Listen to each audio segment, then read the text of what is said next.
What up, everybody? It's Aaron here with Get Your Geek On and Robert, of course. And we are here to talk about the newest episode of the Disney Plus show, Moon Knight.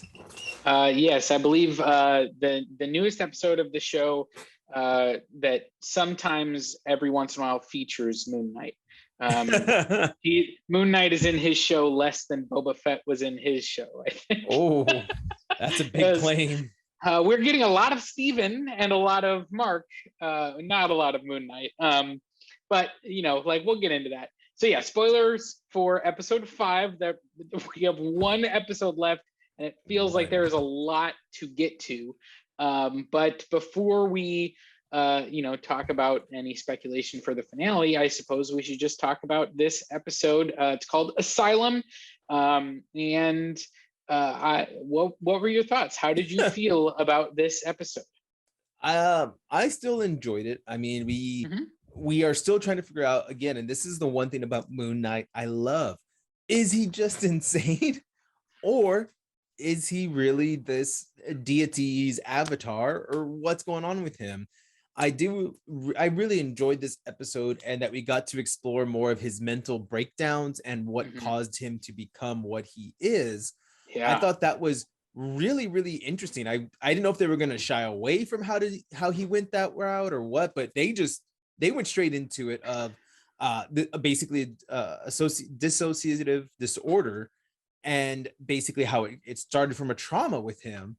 And I loved that part. I loved how we did all of that. I do like that we are rooted heavily in the Egyptian culture and their gods, because I wouldn't know if they were going to go with that or if it was just going to be something different. And we have the whole, getting your heart weighed next to the feathers, that they both basically have two hearts, because he's split, and each personality has their own viewpoints. And this is a coming together kind of thing. We need to accept each other. And I really, really enjoyed it. What about you, though? Yeah. So the word that you used, interesting, I think is no, that word. You said it was interesting. I think this was the most interesting episode of the series so far. I'm not sure if I think it was the best, but I do think it was the most interesting.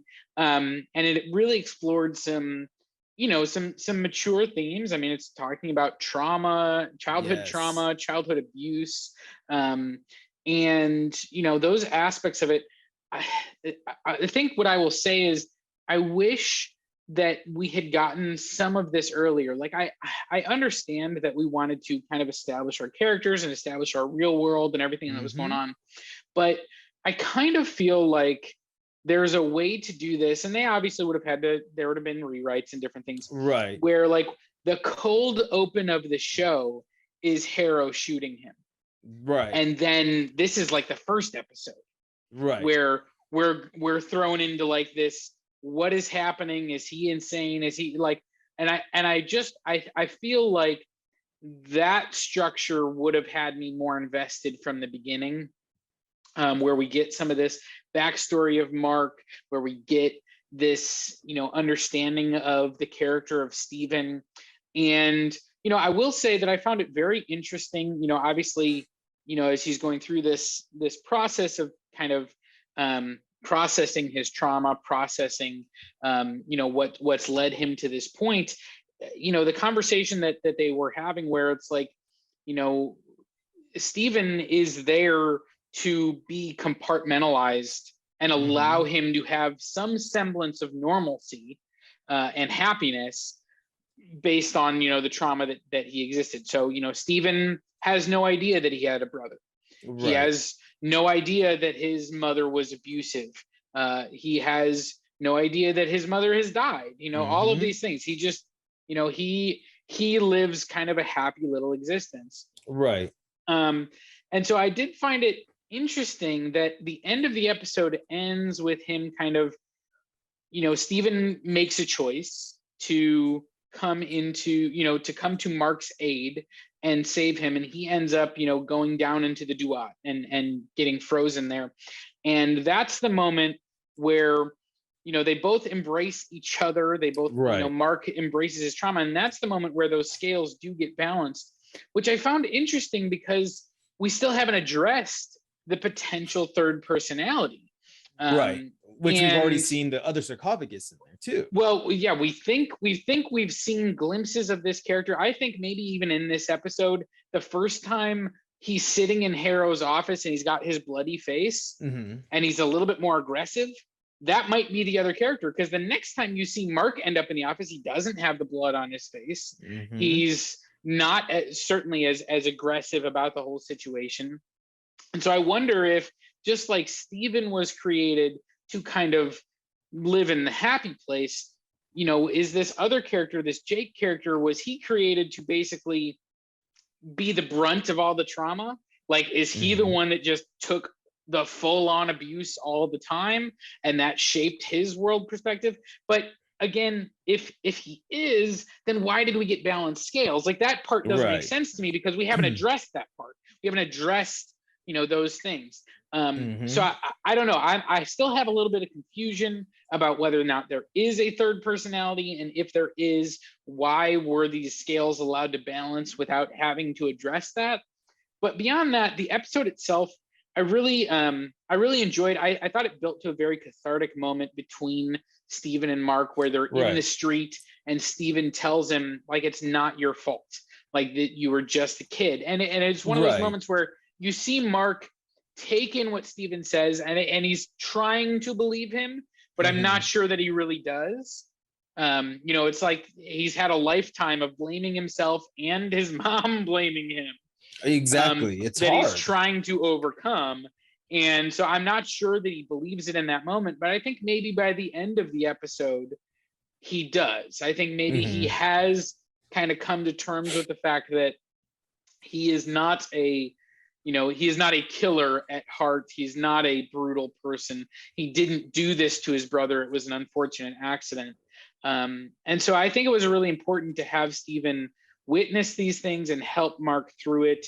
You know, even the creation of Moon Knight, and Steven's like, listen, he's manipulating you. Like, he's taking advantage of you. Yes, he's giving you life in this moment, but this is not an equal partnership. This is not a good situation for you. And so I appreciated that Steven was kind of able to help Mark, identify all these things and talk through them. So, and I agree on that one. I liked all of the elements of this episode. I just wish that we had gotten it earlier. And I also am very, now I do have that element of confusion just about the potential third personality. What, where this episode ends, it looks like he's in like heaven now. He didn't go back to the real world at the end of the episode.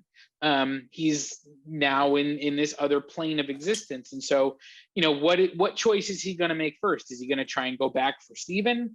Is he going to go, try and convince, Cyrus to help him get back to, to the real world so that he can help Layla? Like, I don't know what's going to happen next.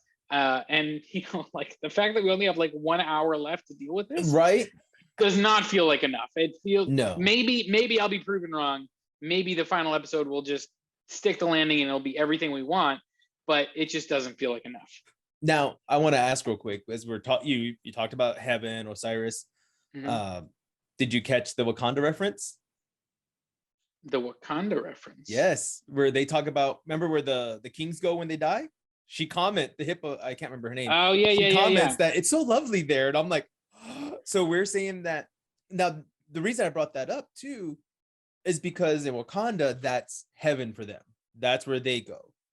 And the Egyptians believe you go to the field of reals, right? Or the field of something. I can't remember now. Yeah, something Reed or something like that. Yeah. So my question is, well, that's not the first Wakandan reference we've gotten in this show. Oh, did I missed the other ones? Well, early in the series, when they were talking about the Egyptian gods, Bast is one of those gods, and that's the god of Black Panther that helps guide them to the heart-shaped herb. That's right. And so it's there's some connections here between Wakanda and Egypt, and Egypt is part of Africa. A lot of people, kind of look like it's, that's, like it's Asia adjacent. So a lot of people like associate it with Asian culture, but it's in Africa. So you wonder if, like Wakanda, I think, is supposed to be more like in the middle of Africa, and Egypt is, in the northeast corner. Right. But you wonder, like, obviously there's some crossover here.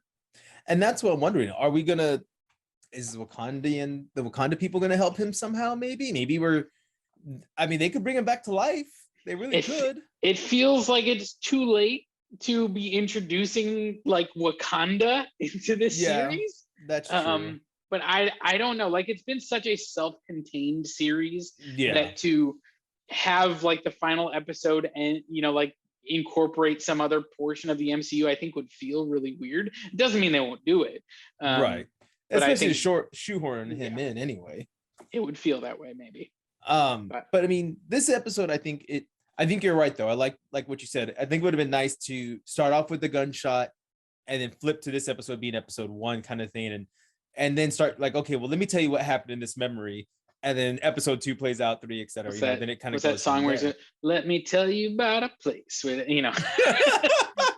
was just like do the gunshot, and then that's we go right into like let me give you the backstory. Let me tell you what's going on here as I get shot. Right.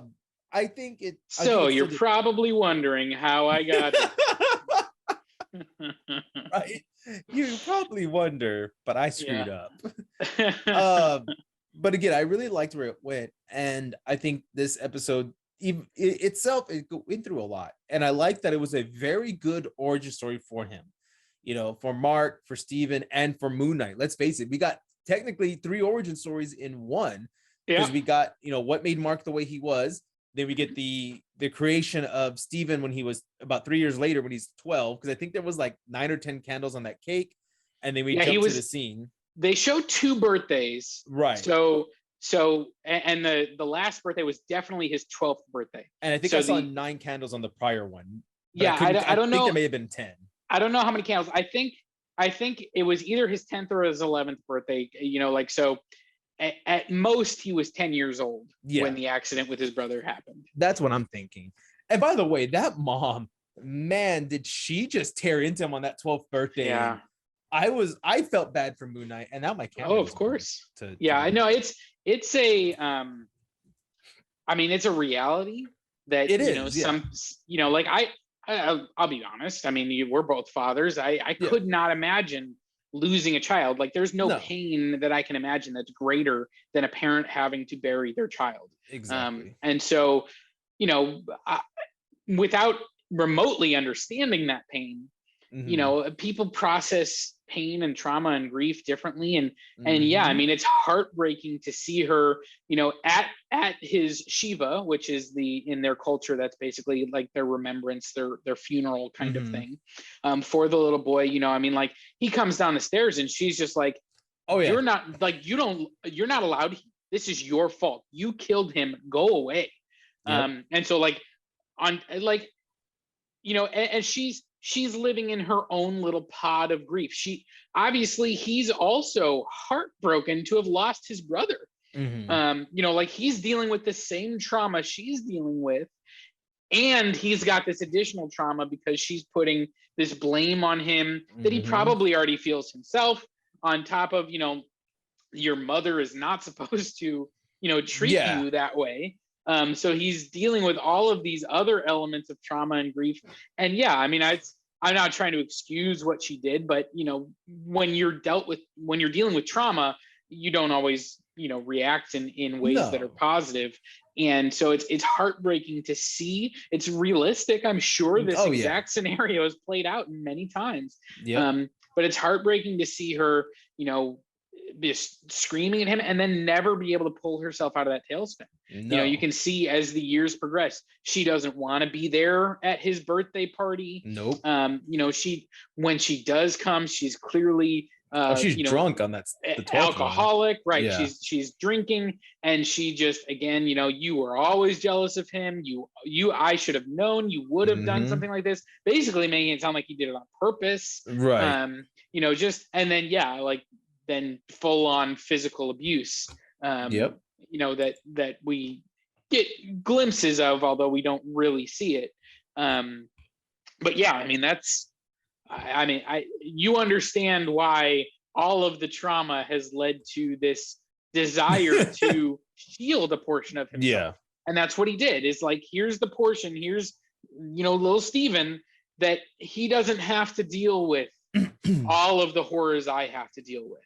And so you understand like how that could be born out of that type of trauma.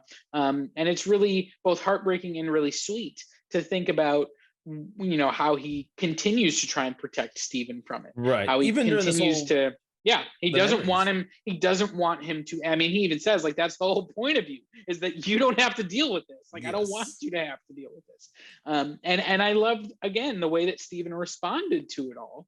Like he does have that moment where he's like, I thought I was the original, like you just made me up out of thin air. And he's a little bit, angry and annoyed. And then as he sees more and more, I think he comes to understand Mark from a perspective that no one has ever understood Mark from.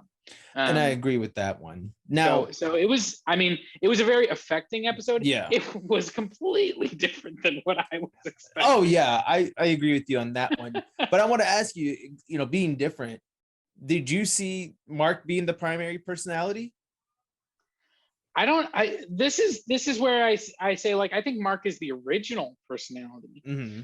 I don't know if that means he's the primary personality. Okay. I think that ultimately, I think there's elements of him that, he wants to be more like Steven, but he has the trauma. So there's an element of almost wish fulfillment in the Steven personality, where it's like, this is the person I wish that I could be, or I wish that I could become. Right. And he has that self-loathing about, himself, even when he's, talking about how, is he really Khonshu's instrument, or is he just, this is just who I am at my core. I'm just a killer exactly. At my core. He has that element where, he doesn't, love himself, if you will. And so having a portion of him that is the Steven, that's able to accept him, acknowledge him, and kind of I think, ultimately that's the point where at the end, I think he has gotten to that point of self-acceptance of who he is, and it's not this evil killer that maybe he would have had himself believing, up until being able to confront it with Steven. So you're right. This is a wonderful origin for Moon Knight. I feel like we were promised a Moon Knight who is fully fleshed out. And so like that's been my thing, is like we've barely gotten any Moon Knight. I mean, if you look at this series, the first episode, we had one little brief moment of Moon Knight in the suit beating up a creature. Right. In the second episode, we see Moon Knight leading a similar creature on a chase, and he kind of kills that creature, and that's pretty much it. In the third episode, we get, Moon Knight having the battle with, at Midnight Man's place and all that stuff. And so that was like a true actual Moon Knight fight sequence. And then at the end of that episode, Khonshu gets put in, the whatever happened. The stone, I think it's at the end of that episode. Whatever. I mean, we've just gotten very little since then. I mean, even in this episode, we see the suit again, but we don't see any Moon Knight action. And it just feels like there's been so little action of Moon Knight. It's almost like I wish this had been called something like Mark and Steven, the origins of Moon Knight, or something. I don't know, because meet Moon Knight. it just doesn't feel like a Moon Knight series. Right. It feels like an origin story, and we're telling it over this format in TV. Like in a movie, take something like Iron Man. That movie is an origin movie, and so we don't get the fully formed version of Iron Man really until he goes and saves that village, and then he has the encounter with the planes, and then of course he gets the upgrade when he fights Ironmonger at the end. But that's 60% of the way through the movie. But we've had lots of nuggets of leading, the character growth, the depth, all those things. And then we still get 40% of the movie with him in an Iron Man suit, like fully, you know, the red and gold. He is Iron Man. And like, it just feels like, you know, that's kind of, you know, standard for an origin movie. You know, in Captain America, yeah, we spend the first 35 minutes, you know, getting to know skinny Steve Rogers and all that stuff, and that's great. And then he gets the serum and he's Captain America. Like, exactly. It just feels like we're telling an origin story, but we're not focusing on the superhero portion. We're focusing on the human portion, which is great. I don't dislike that. Right. It just doesn't feel like what they promised us. And that's been my challenge with viewing it. I can get that. Now, you know, kind of moving on to the last part of this, where do you think it's going to go? What's our speculation for episode 6? I know I sent you the thing about it's maybe a movie. I think that's kind of gone now. There's no way they're going to give us one more twist that it's really all being a movie. I don't know if you watched that whole thing. Yeah. No. I think it was just accident on the camera. I think the green thing was not really a green screen. It was supposed to be something else. I really don't think they're going to give us a second twist at the very end. No, so what do you think is going to happen? Yeah, I think what's going to happen next is Mark is going to go back to the real world, and he's going to, you know, have his encounter. Somehow he's going to free Khonshu. They certainly hinted that Ammit has been released when they were talking about the souls that, you know, are coming down prematurely. Right. And so the hint there is that Ammit has now been released, that Harrow has accomplished his goal.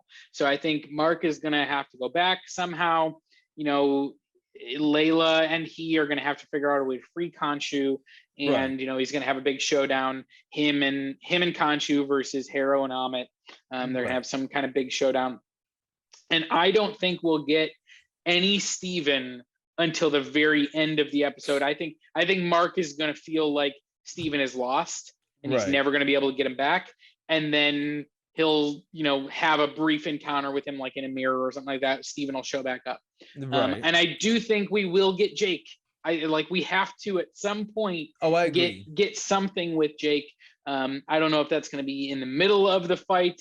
You know, and have another moment of confusion where Mark like maybe thinks it's Steven, and then you have like Jake being like, who's Steven? Or, you know, like, I don't know. But I do think we're going to get a Jake.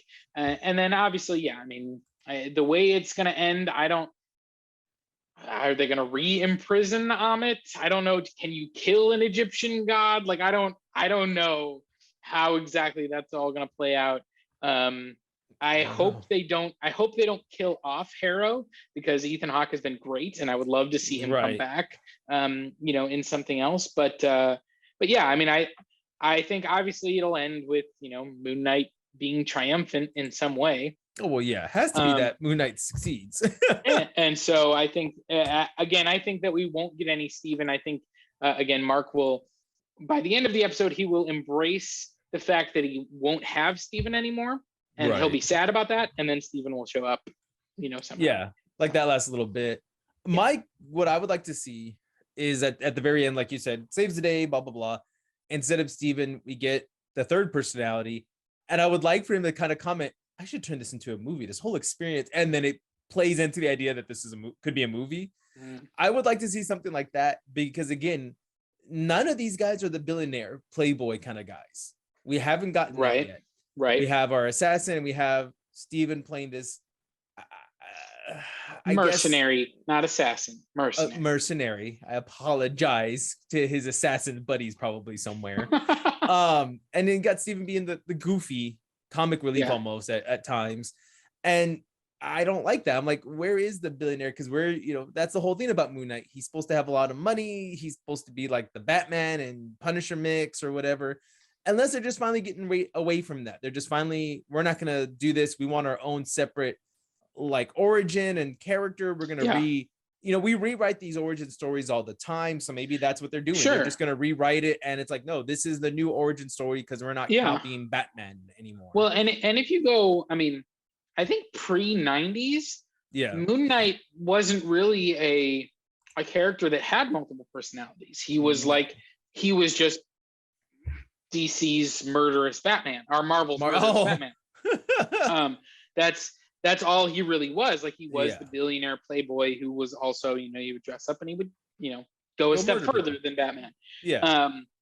And then, they introduced this concept of the multiple personalities, and they kept on the Stephen Grant one as the, billionaire playboy. And so there was still that element of him, but it was no longer like his primary. Exactly. And so, yeah, I mean, like, we'll see.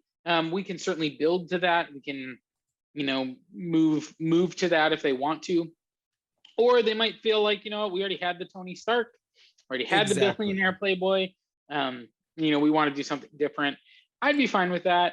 Ultimately, I've liked all of the Mark and Steven, pieces that we've gotten this episode more than any other. Even though I've liked what he's been doing, Oscar Isaac knocked it out of the park in this episode. Oh yeah. Getting to play a whole bunch of different emotions, whether it be, the grief that he feels, the pain that he feels, the, self, loathing and self-love, like all of those things. He's getting to play it all, and he's showing why he's, a phenomenal actor. So I'm definitely looking forward to the finale. And there's two things that I really hope. Number one, I hope it doesn't feel like rushed, and like, because it just feels like there's a lot to accomplish. And I hope that they're able to do it without it feeling like they crammed everything into a final episode. Well, yeah.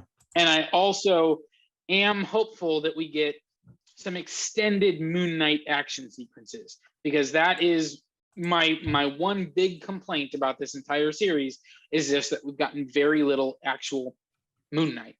Right. So that's what I want to see. They might fix that. They may give us exactly what you're wanting. I think we're definitely gonna get the big fight scene, obviously. So we're gonna get. I just don't know. I don't know who Moon Knight is gonna fight, because he's not gonna fight Amit, and Harrow, at least to this point, hasn't shown that he's a physical threat. So, like, is Moon Knight just going to be fighting a bunch of goons? I don't know. They did kind of plant the idea for a future villain when he talked about his former CO Bushman, who is kind of his primary antagonist in the comics. They didn't show him dead either when he went through. No. I think for sure he survived. Oh yeah, 100%. I think I kind of would have wanted. There was one tweak to that scene that I would have liked. Is I would have liked for Mark, before he accepted Khonshu's offer, kind of saying like, but you have to help me get Bushman.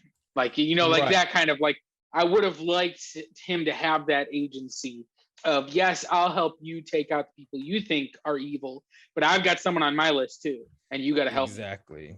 And I agree. That's the only little tweak to that scene that I would have liked. I agree, because I mean, that's the reason he was trying to fight him. He was trying to kill him because he's like, well, no, I don't want to just be a hired gun. I wanted to, do whatever. So yeah, I agree. Yeah, I mean, he just like he felt like that the group of people were innocents, and he, like, obviously this is a character who is okay with killing, but not killing innocents.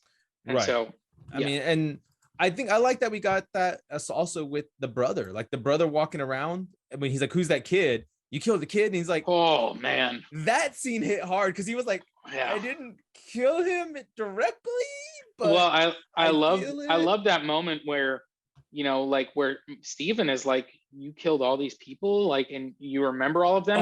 And Mark going like, you try taking a life, like that doesn't leave you, like you will remember that.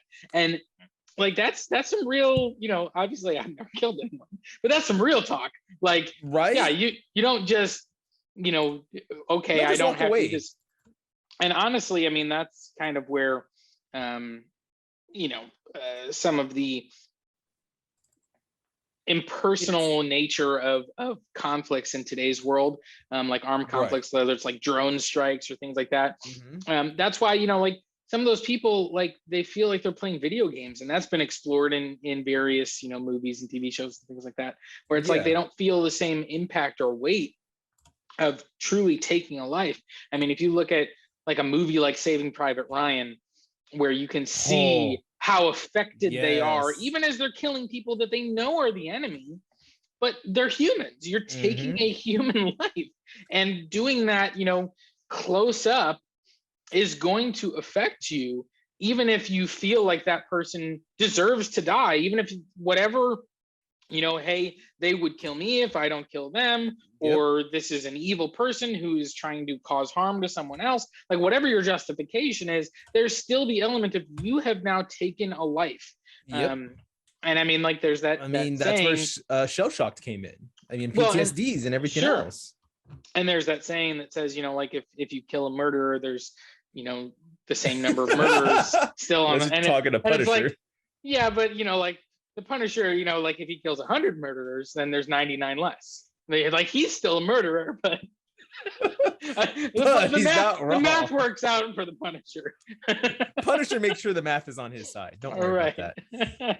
But see, and I agree with you. I think there is something to all that, and I think that scene was very, very powerful for anyone who's been in the military and has seen combat. I mean, that's a powerful scene because he's not wrong. It's something that sticks with you to the rest of your life. And I liked how, I mean, not liked, but it was powerful. Dabai, he started naming because he remembered exactly when they died. Yeah. And I was like, dang, like that sticks with you. You knew what mission you were on, what you were doing. And those were the people that were attacking him at the end were the people that he had killed were, like, because he even calls them again. He's like saying like, oh, I recognize you. You're the, like that. So yeah, I mean, it was affecting. I think it is a testament to this episode being the most interesting that I think this is now our longest review of the season so far. So we should probably cut it off here. We are. It was a lot of fun. I liked this episode a lot. Again, I do have some questions about where we're going and what it's going to look like. I hope we get some Jake. I hope we get some really good Moon Knight action. And ultimately, I'm just hoping for a satisfying conclusion. So we'll find out next week. We will. And on that note, definitely let us know down below where you think the episode's going to go. What did you think so far of this episode? Is it your favorite? Is it one that you wish could have happened sooner or later, never happened at all? Let us know. And of course, follow us at all of our media at official GYGO on TikTok, Facebook, Instagram, all that stuff. And on that note, he's Robert, I'm Aaron, and this is Get Your Geek On. Stay geeky and get your geek on. Bye.